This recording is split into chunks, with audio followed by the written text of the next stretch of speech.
Welcome to the Fans Ed Sports Show, hosted by 216 Mike and your boy EG Laflare, and produced by Walt K Disney. This is a sports show with a college football focus that allows fans to create topics and discussions. So what we need y'all to do is subscribe to our show and join the discussion. We are on Twitter, Instagram, Facebook, TikTok, and YouTube at The Fans Edge, and we stream live every Sunday night. And the show will be available on all podcast platforms every Monday morning. For sure, for sure. What's up, Diz? Yes, good. What's good? We missing EG today, but that's okay. I know. I think it's because the Razorbacks took that hard hit, yesterday. EG was like, "Nah, I can't show my face no more." Yeah, don't do him like that. I ain't Don't gonna do do him like that. Nah, he traveling. We wish EG, safe travels as he goes back from Arkansas, his hometown, Oh yes. back down to Georgia, man. So we're gonna miss him on today's show, and we're gonna miss getting his perspective on college football for sure. Oh yeah, for sure. And just EG is on Twitter, so if you ever want to hit him up and start talking with it, all that Yeah. noise, go ahead and do it. But let's get right into it with some trending topics. Deion Sanders.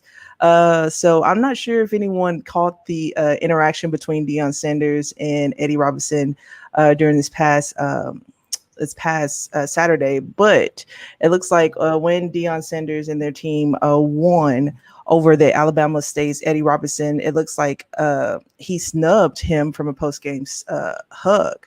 He walked up, looked like he was giving him dap or whatever, and he was gonna pull him in, but it looked like Eddie Robinson just basically pushed his hand away. So Deion Sanders said he ain't ready for that this conference. He said, "Nope, no disrespect, but he ain't ready for it." Nah, so yeah, so all game, this was the I think Alabama State's homecoming, I believe, and all week, Deion had been hyping the game up. All week he been hyping the game up. Honestly, it was a sold out crowd. Apparently, when them two have matched up in modern day history, that crowd has not been sold out. And Jackson State came out with the W. So yeah, you know how you give your guy dap, and you about to embrace him. My guy hit Deion with the Heisman, man, and said, "Get off of me." And apparently, he was saying that Deion is not swag, right? Right. And Deion said it multiple times. I'm not swag. I'm not swag. Like he is like, if I'm not swag, then who is?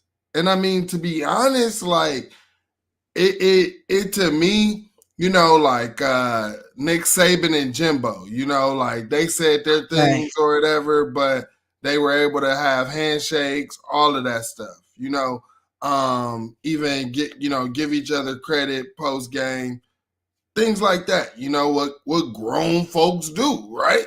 Exactly. And it just seemed like dude was a little bit butthurt. He got beat, in the game, and he's a little jealous of Deion because it's not just Jackson State that's benefiting from more people looking at HBCUs. Like Tennessee State, where Eddie George is benefiting. Alabama State actually had some top recruits visiting their campus not too long ago. So it's like, honestly, like you can give a man his props and stuff, but to be hating on someone for bringing the attention that HBCUs and the SWAC deserves is BS, bro.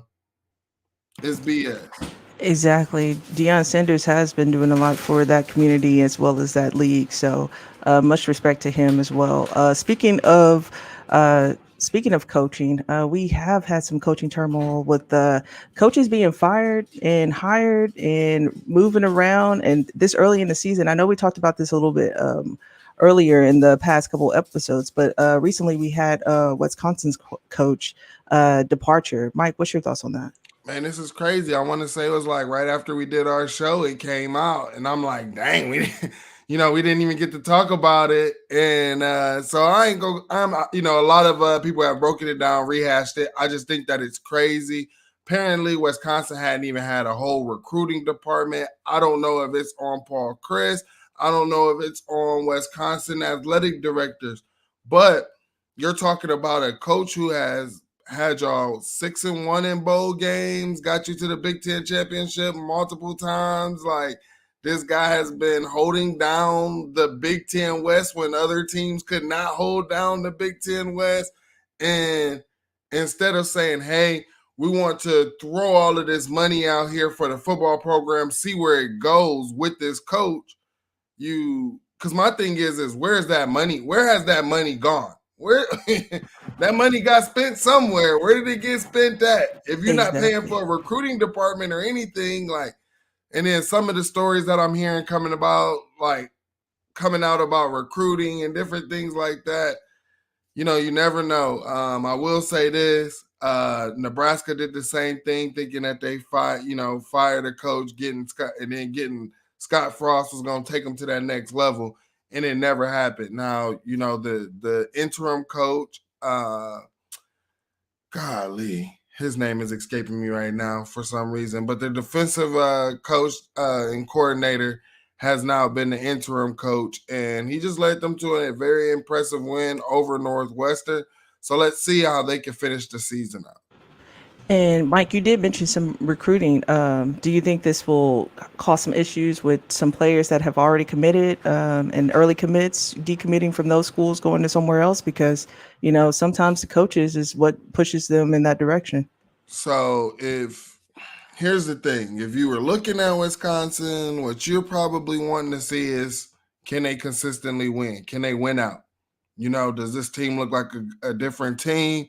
You're probably going to have to rebuild relationships with this interim coach, but then also you're gambling because he could be there, but what if a Urban Meyer say, yeah, I'll take that job, or a Luke Fickle takes that job? It might look a little bit more better than this guy.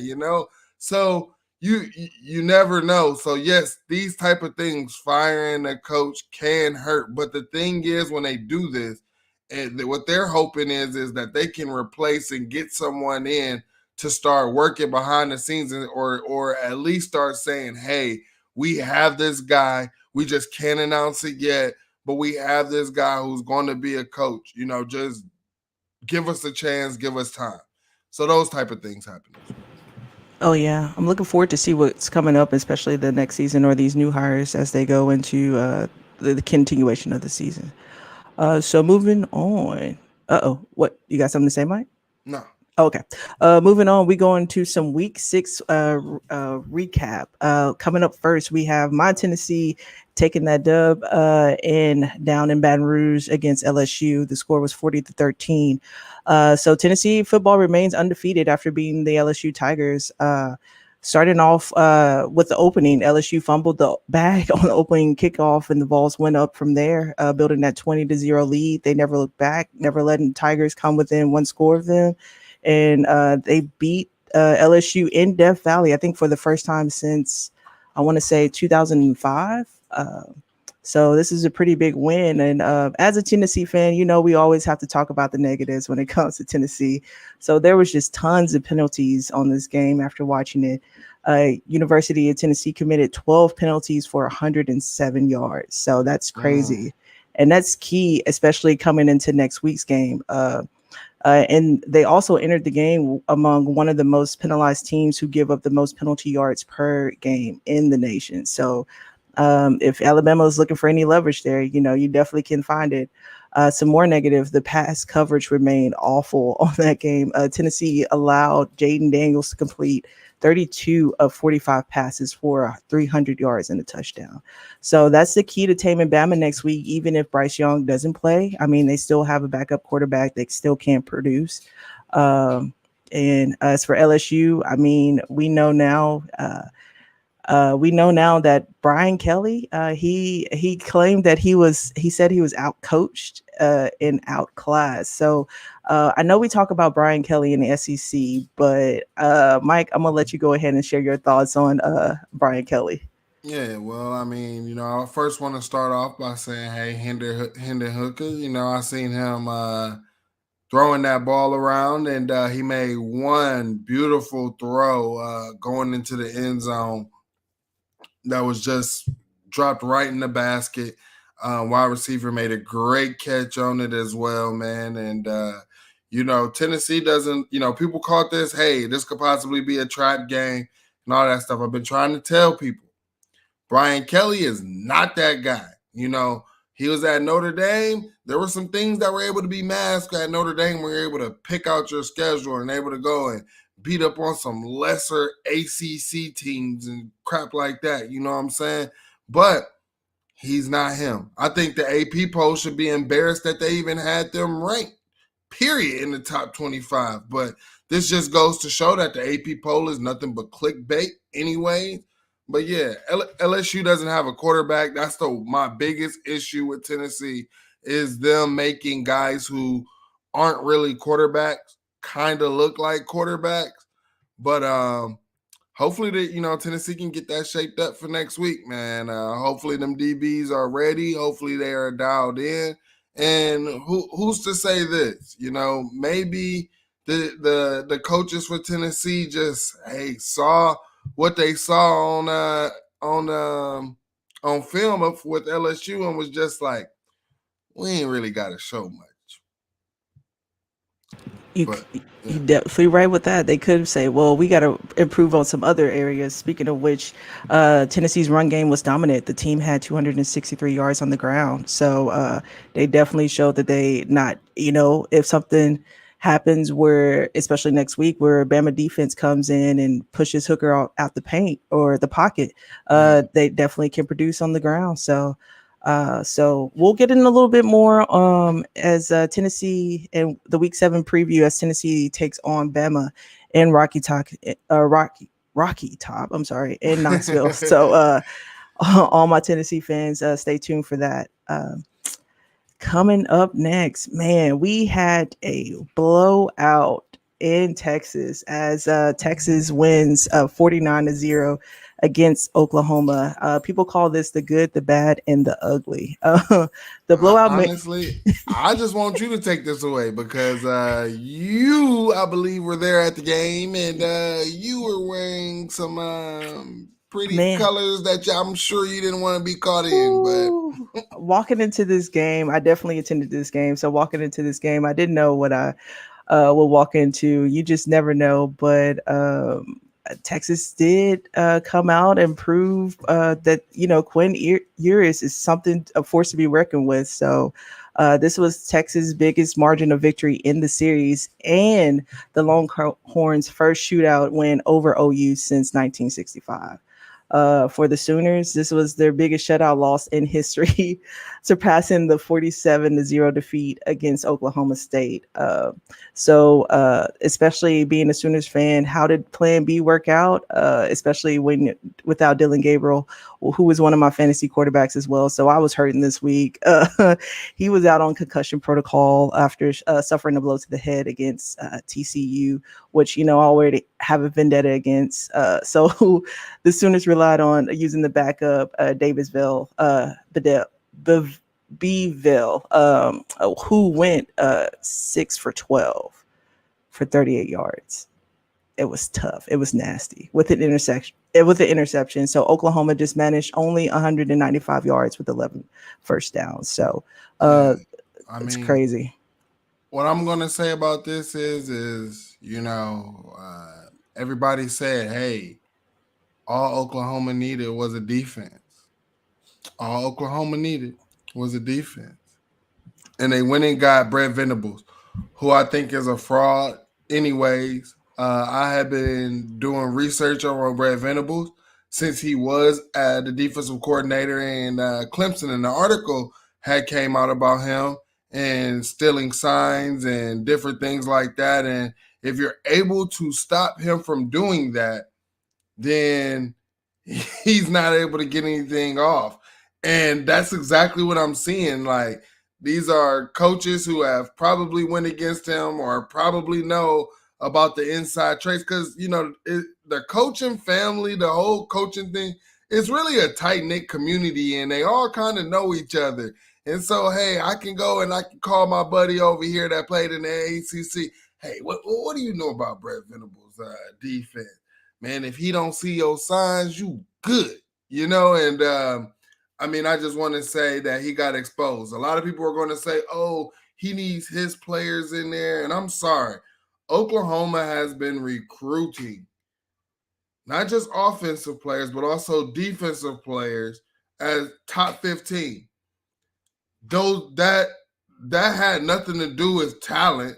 That had nothing to do with players. To put up 49-0, that has everything to do with coaching. So Everything. yeah, Oklahoma fans, y'all, you can sit here and say that, but it's got everything to do with coaching. Oklahoma definitely suffered in that game. As for Quinn Ewers, welcome back. He ended the day with he was 21 for 31 with 289 yards and 4 touchdowns. Speaking of Oklahoma's defense, the quarterbacks in the game, it was a clean game. The Sooners did not register a single sack in that game, a single one. It was very tough. And then moving on, I took an L this week, especially on this. I was rooting for Kansas. We was all rooting for you. The Jayhawks suffer the first loss of the season. So there was some injury going on with the quarterback, Jalen Daniels. Had to leave the game with a shoulder injury. I'm pretty sure that's what they said. But once Daniels was out, Bean entered, who had 262 yards and 4 touchdowns through the air. And then he was also mobile on the ground as well. But it was still not enough points to put up as they left a lot of unanswered points on the field. They were unable to capitalize. They were 5 for 14 on third downs and 1 for 3 on fourth downs. Mike, what you think of this game? Man, this is just one of those games. Kansas didn't have their starting quarterback, so that kind of hurt them there. Um, and here was my thing about the whole reason why I picked TCU is TCU as a program, TCU and them players have been in those type of tough games, ranked games. They've been there as a program, as a football program. They've been there before. Kansas has not. Kansas is new to that. So that's why I went ahead and I picked TCU to win this game because I knew that they could be trusted. I knew that they could be that they are battle tested as well. And that's one thing that Kansas is not. But on the bright side, Kansas can look forward in the future because now they can say that they're battle tested. You learn more from a loss than you do a win. Oh yeah, you definitely have to go back to that drawing board and reevaluate a lot of things. And I we'll tried talk. to help you and EG out, man. I tried to help you out. Hey, but just a little bit to make my case on this, TCU only had 10 points in the first half. Okay, so I'm just gonna put that out there. So the defense did hold TCU to 10 points in the first half. They just fell flat in the second half, and they just need to learn how to close out a game. And like you said, Kansas hasn't been there before, and TCU has. So Yeah. we'll definitely see as the season progressing as we get into next year. And then the last recap we had Utah taking on UCLA as UCLA comes out with the win on this 32-42. And the storyline on this one is UCLA had lost their last 5 matchups with Utah until yesterday. So the Bruins remain undefeated. And my thoughts on this, I had a whole little breakdown on this, but you know what? I give up on Utah. I had them as one of my teams going into the Yeah. playoffs, but after this and after watching them play against UCLA, I understand that they were saying that they are one of the hidden undefeated teams that are still listed in the AP. So UCLA came out with that win and they handled business and did what needed to be done. Mike, what's your thoughts on this? So my thoughts is Utah to win the Pac-12. Those are definitely out of there. Not going with that anymore. I was a fool for believing in them. Shout out to my boy Clark Phillips though, because he's still looking like a first round pick from there. But that's about it. So I also was going into this game when I picked Utah was the simple fact of Utah has been there, UCLA just has not. And the one thing that I didn't I took into consideration, I really did, but it was more where I was thinking about the players and not the coaches, was just Chip Kelly had them boys firing on all cylinders, man. And I wasn't too sure about UCLA's defense, but them boys was holding surge. Shout out to UCLA, shout out to Chip Kelly. And right now, it looks like the Big Ten is adding the best two teams into the conference over the SEC. That's what it sounded like to me, especially after after this week. Speaking of which, picks totals. Mike comes in first with 3-1. EG comes in second with 2-2. And because I wanted the Sooners to pull through, even though I can't go against them, I come in this week last place with only Tennessee winning for for my picks. But hey, next week is a different week. So next week is a different week. I might go 0 for 3 next week. We'll see. You bet not, because I believe for the week 7 preview and picks, we had the same team winning. So especially when it comes all games. We said, I believe so. All games? Yeah. Oh, snaps, man. Somebody got to pick different. Yeah. Well, when we get into this last preview, I might switch back over to Oklahoma State. But, TCU, they proven it right now. So, yeah. But let's get into this this first match for this week 7 preview.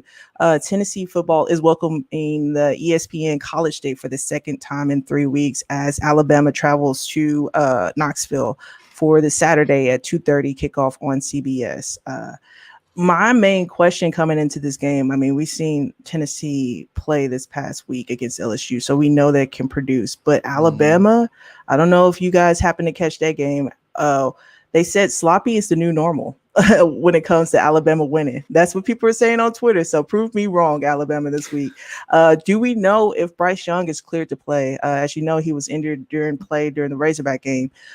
So he was in uniform, but he was forced to watch after spraining his shoulder. The Crimson Tide comes in after a 24-20 victory over Jimbo's Aggies. So, like I said, sloppy win. Mike, did you happen to catch any of Alabama's football this weekend? Oh, yeah, man. I was watching, man. And here's the thing about that game, man. Alabama, if they had lost that game, I possibly could have said they beat themselves. And that's just the honest to God truth. Because all of the veteran guys, I felt like did what they were supposed to do, right? You had a backup quarterback coming in, first week, getting all the first team reps, trying to build chemistry, with these guys.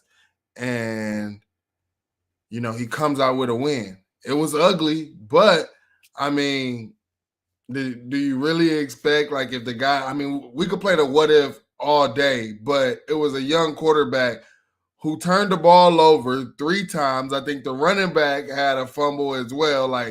Bama turned the ball over 4 or 5 times, and Texas A&M still couldn't win. So, it still goes to show, I believe, Texas A&M, even though it was a close game, Texas A&M is not that team. Do Bama still have things that they need to work on? Yes, I believe that they still have things that they need to work on.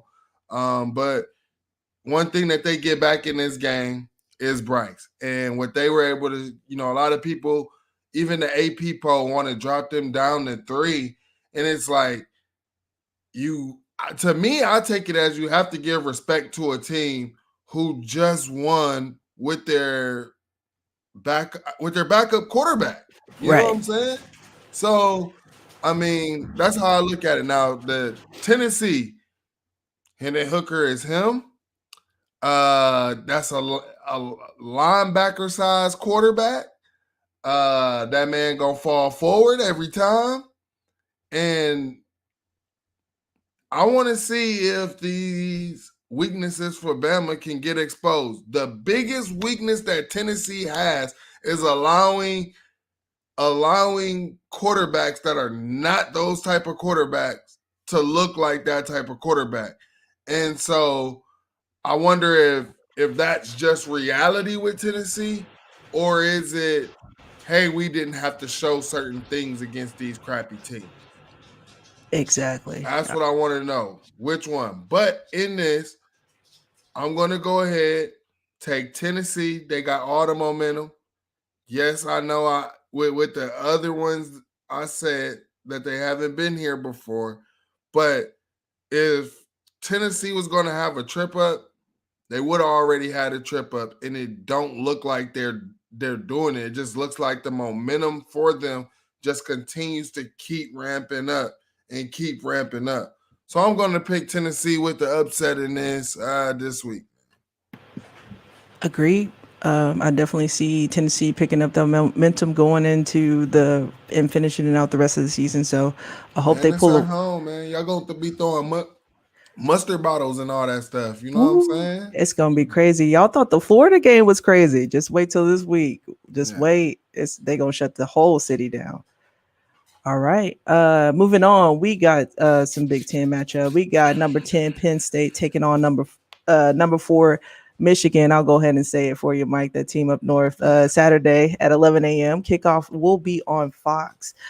So the Michigan they handled business on the road 2 weeks in a row, and now it's time for them to get return to Ann Arbor with a perfect 6-0 record to welcome the undefeated Penn State. So, Mike, who you think going to walk away undefeated this week? So Penn State's coming off of their bye week, man, and James Franklin doesn't have a good track record of winning after a bye week. But one thing that I see from this team up north team, you know what I'm saying, is I see a lot of weaknesses. I seen a Maryland team who we knew going into the season and still does not have a defense. But I seen them make that team up north one-dimensional, right? Here's the thing. All that team up north has shown me is that they got Blake Corum, a running back. They haven't shown me that they got a quarterback that's about that life. They ain't showed me that they got a wide receiver that's truly about that life. And here's the kicker. Penn State is arguably the best secondary in the Big Ten. So if you load that box and take away Blake Corum and force J.J. McCarthy to throw that ball, which he has not been doing well, because when he gets pressure, he gets happy feet. He's been holding the ball for at least minimum of 4 seconds. That's not good. That's not good. I believe Penn State got the athletes to get to him. So really, like, I understand Sean Clifford, he be making mistakes. But one thing is Manny Diaz got that defense right.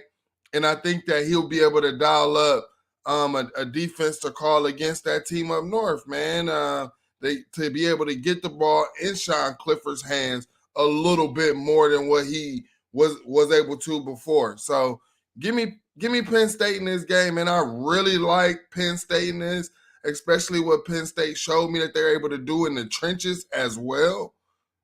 Give me Penn State. And they won an ugly game. They won an ugly game in a torrential downpour. You know they can produce. You definitely know they can produce. Especially, I agree with you. Especially going after Sean Clifford as well. I understand. Michigan did defeat Penn State last season, so I know Penn State coming back with a vengeance this year for sure. And here's what I heard, because I was like, man, y'all track record coming out of bye week with James Franklin ain't good. And they said they did something different. They had practices. They ain't give them a full bye week. Wasn't no break. Them boys, yeah, they said that they had 3 practices before they let the boys go home. Wow, they said ain't no break. Not going into this. So if this is something different, I'm hoping that these young men hold on, because right now they at the athletic facility working in the film room studying. So we're gonna see, man.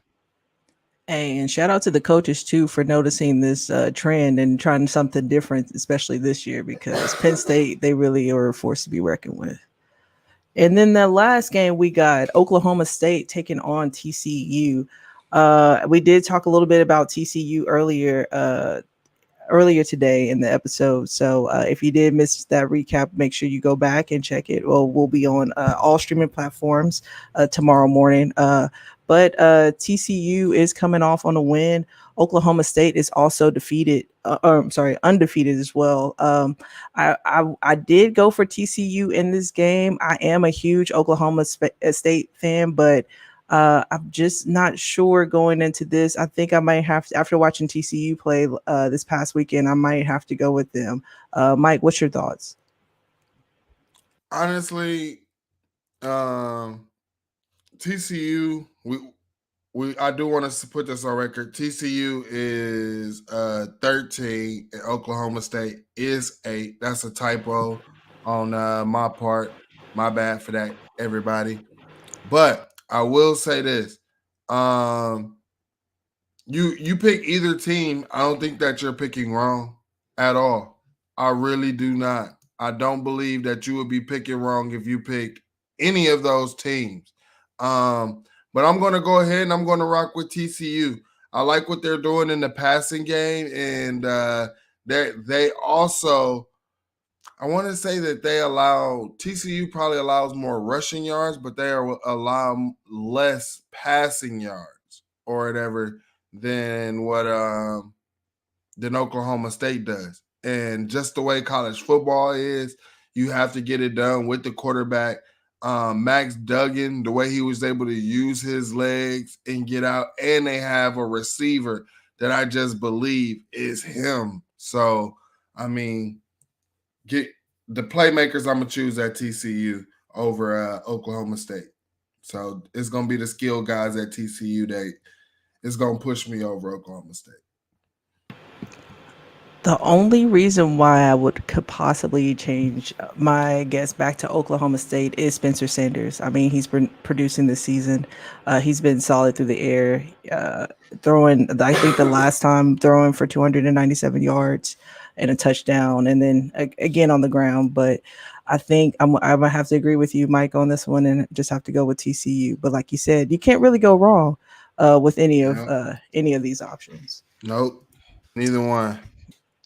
All right. And then coming up to one of my favorite segments of the show, the game ball. Each week we try to hand out the ball to a player that we thought stood out during this previous week of football.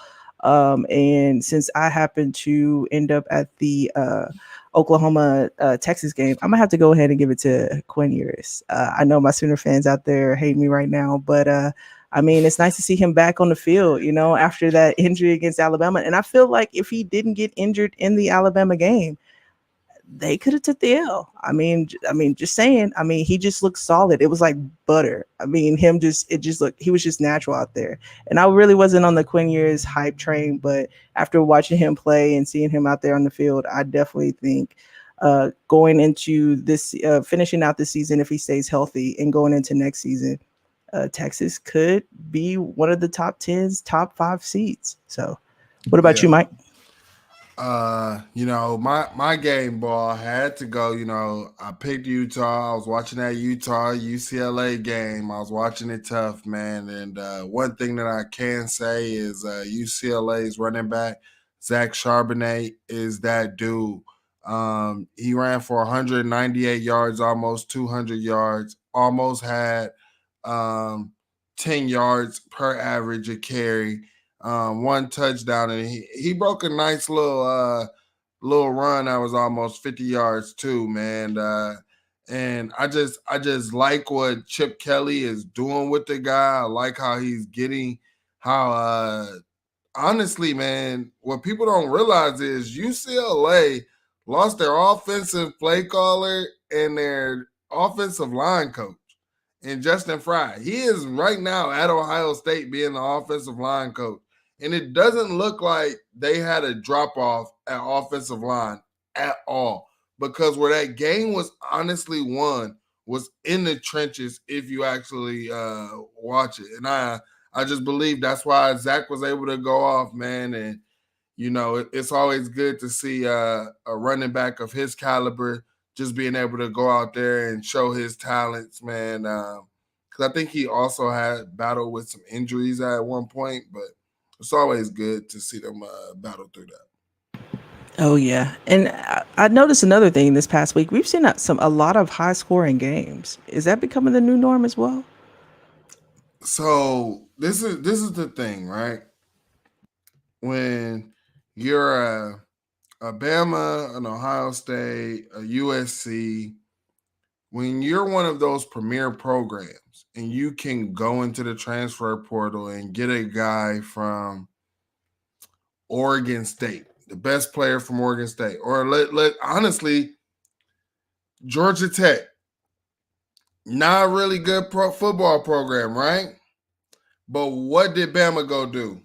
They went and go get their running back, the best player, the most production that they have had, honestly, out of a player in years. They go get them. And so when you have programs doing that with the transfer portal, it's gonna be hard, man. It's definitely gonna be hard. Oh yeah, it definitely will be. I got Yeah. some people saying it's Texas back. Honestly, this is how I feel about this, right? If Texas is going to be back, they have to show consistency, right? So obviously this year they could be a 2-loss team, but probably still won't make it to the playoffs unless the committee just say, "Hey, Quinn got hurt and we don't even look at that game." Right?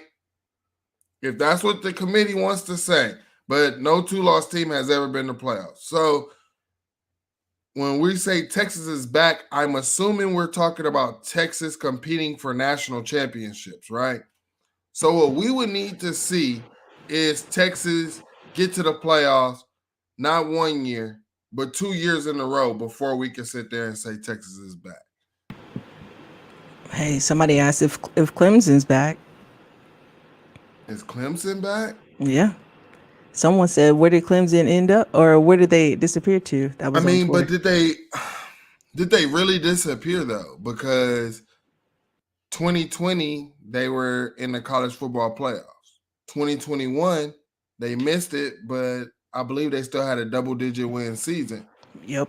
So, I mean, to say like if your team, you're a really really good team if you're able to get 10 wins or 11 wins, double-digit wins, you're a really really good team. Like those are really really good teams. Your average team, if you're always going 8-4 and crap like that, 7-5, those are average teams to me personally. That's my opinion. Some people can agree, some people will disagree, but that is my opinion on that, man. Hey, as a Tennessee fan, we're used to those types of seasons. And then we had a comment earlier in the show. Alan Berry said, "Can I make a prediction? Bryce Young will play. Alabama will beat Tennessee by 3 touchdowns." And a lot of people will say that the Vols are overrated. Oh, Oh, I mean, if that was to happen, we definitely would say that Tennessee is overrated if they lose by 3 touchdowns. I mean, definitely. I'm not even thinking of this game going in that into that. But I mean, because I just feel like Tennessee's offense can keep up, right? I mean, that's what you would think. right. But I mean, basically, what this is telling me is that Alabama's getting hella stops and Tennessee's offense isn't going to be able to keep up. Is what this is telling me. Is Alabama defense that good? Especially if we're looking at this past weekend when they played Texas A&M. I can't say that they. I, honestly, I think I need to do a deep dive into Bama's complete defense because honestly, mostly of what I've been watching is of the offense, and I don't like the offensive line. I still don't. Some Bama fans will say, "Hey, it's been getting better." Some Bama fans just think that the offensive line is working just fine. but I think I got it. I still got an issue with the O line. I think I need to do a deep dive into the defense for Bama because I'm trying to think where Tennessee will be able to exploit them. I will say this: I don't think that Will Anderson has enough help to allow Will Anderson to be the menace that he was last year. I definitely agree with you on that. I definitely agree. Let's see. Oh, Oh, same time. Alabama defense get away with a lot of passing interference. And here's my thing on this, right? So they gave it to them. They gave Texas A&M the pass interference call. And yes, the last play of the game was pass interference, bro. But I'm gonna tell you why I'm not mad at the ref for not throwing the flag. At first, I'm like, yeah, he should have threw the flag and everything. But when you go and you look at that play, facing the end zone, you got two guys running a route, and basically all they go do is box out the defender in the end zone. You got another guy or whatever who didn't get good depth once he got in the end zone and tried to do the little comeback shit, which would have been not even been a touchdown if he even had caught it. So throw a flag for what? The game's over. Even if the game was over, there was nothing. It was a dumbass call by Jimbo Fisher. Yes, I cussed on here. It was really a dumb play call. You gave yourself no other option other than option one. And that was the only option. Some people were saying, hey, they used it before and it worked and shit. Well, dummy, you have to have something else in your bag. You got to have something else in your bag. So, shame on Jimbo.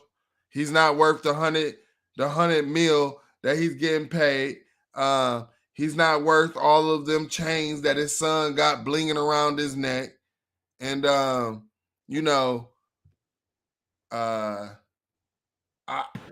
Drizzy Dad says this: I like my Buckeyes' chances against Alabama and Georgia. Our offense is fire. And I will say this because we were supposed to talk about this earlier, but some things happened. So, we had to fandangle this show a little bit.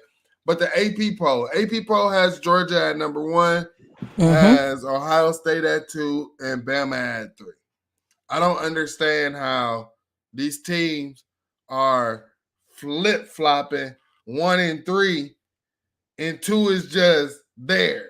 Like, I don't understand how you can go, Right. oh, you look like the 3rd team in the nation. Oh, now you look like the number 1 team. Oh, now you look like that.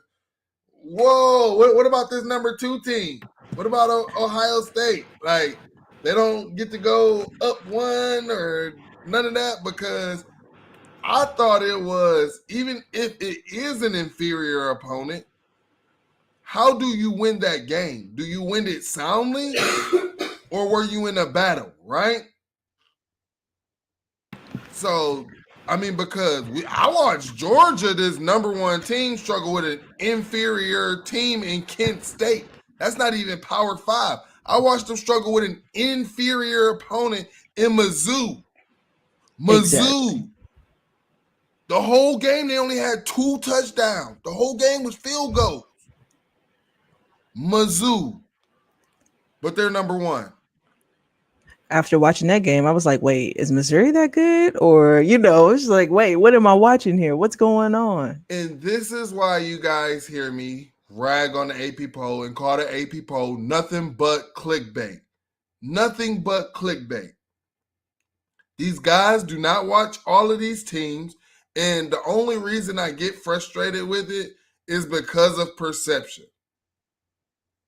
Is the perception that they build. They build up all of these teams. They tell us Arkansas is a top 10 team so that Bama has this top matchup, but then Arkansas turns out not to be poo. They're nothing. LSU's this top 25 team trying to build them a nice resume or something. They're nothing. Like, stop lying to us. Hey, Drizzy Diz said, I want to beat Alabama so badly. So I think this might be the year, especially when it comes to Alabama and Georgia. I definitely think this is the year that the SEC might not walk away with the champ. I mean, unless you want to put Tennessee in that consideration. But Ooh, I mean, shit. I mean, Tennessee has a hard schedule, and I will say this: if Tennessee was to go in and beat Bama this week, they're the number one team in the nation. Yes, I understand that they're at 8 and all of that, but they're the number one team in the nation. Then they were to go and beat Georgia, they would be the number one team, and they would have to be the number one team in the nation unless they lost one. and if Period. and if they become the number one team, I believe that gives Hooker the chance to be a Heisman candidate as well. Drizzy Dead says, Tennessee girl, please. Hey, look, anything is possible. Look, anything is possible.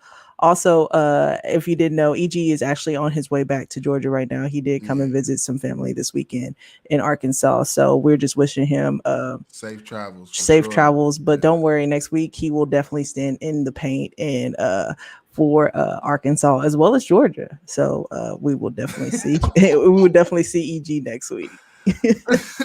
Nah, not too much. Not too much. Hey, EG can't defend himself, so I'm gonna leave him alone. Yeah, leave my man EG alone. Oh yeah. Man. Hey, we get EG when he's standing in the paint, bro. Yes, we'll definitely get him. But I think that's pretty much wrapped up for the show. If y'all have any other comments, just make sure you follow us on all social media platforms. We're on Facebook, Twitter, Instagram, and YouTube. And then if you happen to miss parts of tonight's show, you can catch us on all podcast platforms tomorrow morning, as well as we'll be breaking out some segments. So we want your comments, we want your interactions. Hey, even you Miami fans out there saying that y'all the best team in Florida. Hey, we continue, we can go back and forth on that as well. So make sure you are following us on all podcasts and social media platforms. And then with that, Mike, anything else from you? No, the Miami fans don't believe that no more. They already know after they just got spanked by North Carolina, man. They definitely got spanked by North Carolina. Like my young little Florida bull said, don't pick Miami. They trash. He in tears. That's how I feel watching them now, in tears. Miami, I had hopes for you. What is you doing out there? What Had is a you whole doing? preview show for them and everything, bro. Bro, I thought this was the year. Baylor, same with you too. But anyway, with that, the Fans Edge, we are out. We'll see y'all next week. Have a good one. Peace.